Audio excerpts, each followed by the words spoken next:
Hello aspirants, welcome back to our channel. అయితే మనం polity series start చేసాం కదా. అందులో భాగంగానే లాస్ట్ వీడియోలో మనం ప్రాథమిక హక్కుల గురించి తెలుసుకున్నాం కదా. ఈ వీడియోలో ప్రాథమిక విధుల గురించి తెలుసుకుందాం. అయితే ఈ ప్రాథమిక విధుల గురించి ఏ భాగంలో ఉంటుంది? 4వ భాగం అంటే 4 సబ్ క్లాస్ ఏలో ఉంటుంది. కన్ఫ్యూజ్ అవ్వద్దు, 4 సబ్ క్లాస్ ఏ అనే పార్ట్లో ఉంటుందన్నమాట. ఈ ప్రాథమిక విధులు అనే టాపిక్ని మనం రష్యా దేశం నుంచి స్వీకరించాం, సోవియట్ యూనియన్ నుంచి స్వీకరించాం. అయితే దీన్ని సర్వన్ సింగ్ కమిటీ సూచన మేరకు మన రాజ్యాంగంలో చేర్చడం జరిగింది. అయితే ఈ ప్రాథమిక విధుల్ని న్యాయస్థానాల ద్వారా అమలు చేయలేమన్నమాట. అయితే ఈ ప్రాథమిక విధుల్ని సర్వన్ సింగ్ కమిటీ సూచన మేరకు చేర్చారు అని చెప్పాను కదా.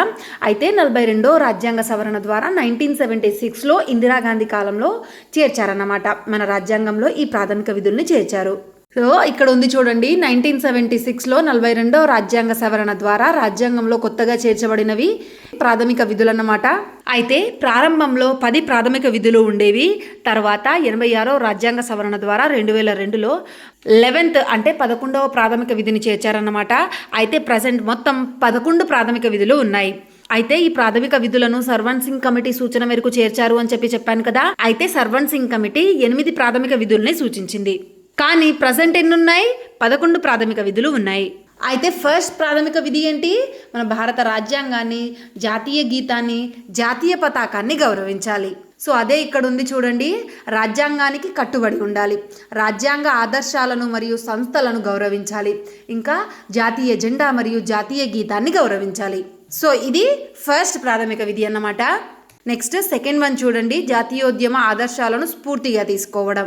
మన జాతీయ స్వతంత్ర పోరాటానికి స్ఫూర్తినిచ్చిన ఉన్నత ఆదర్శాలను ఎల్లప్పుడూ గుర్తుంచుకోవాలి. ఆ ఆదర్శాలను మన నిత్య జీవితంలో ఆచరించాలి.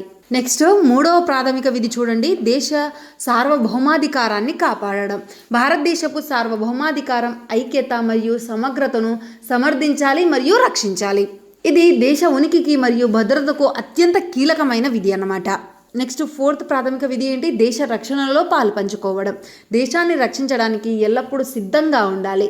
అవసరమైనప్పుడు దేశం పిలుపునిస్తే జాతీయ సేవ చేయడానికి ముందుకు రావాలి.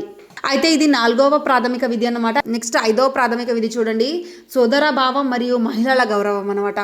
మతం, భాష, ప్రాంతీయ విభేదాలను మరచి భారతీయులందరి మధ్య సామరస్యాన్ని, సోదరభావాన్ని పెంపొందించాలి.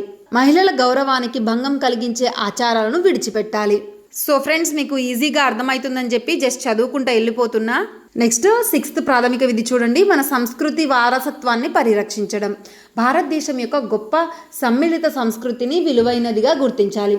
మన అద్భుతమైన వారసత్వాన్ని భవిష్యత్తు తరాల కోసం కాపాడుకోవాలి. 7th ప్రాథమిక విధి చూడండి, పర్యావరణం మరియు వన్యప్రాణుల సంరక్షణ.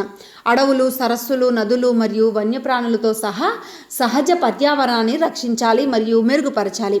సమస్త జీవరాశుల పట్ల దయ మరియు కరుణ కలిగి ఉండాలి. 8th వన్, శాస్త్రీయ దృక్పథాన్ని అభివృద్ధి చేసుకోవడం. మూఢనమ్మకాలను వీడి శాస్త్రీయ దృక్పథాన్ని పెంపొందించుకోవాలి.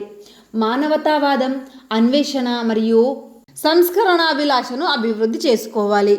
నెక్స్ట్ 9వ ప్రాథమిక విధి, ప్రభుత్వ ఆస్తుల రక్షణ మరియు అహింస. ప్రభుత్వ లేదా ప్రజా ఆస్తులను కంటికి రెప్పలా కాపాడుకోవాలి.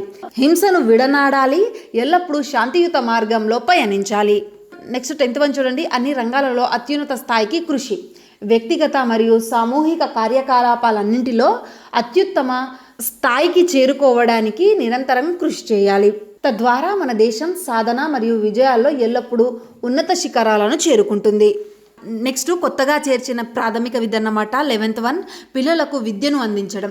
6 నుండి 14 సంవత్సరాల వయసు గల పిల్లలకు విద్యావకాశాలు కల్పించడం తల్లిదండ్రులు లేదా సంరక్షకుల ప్రాథమిక బాధ్యత.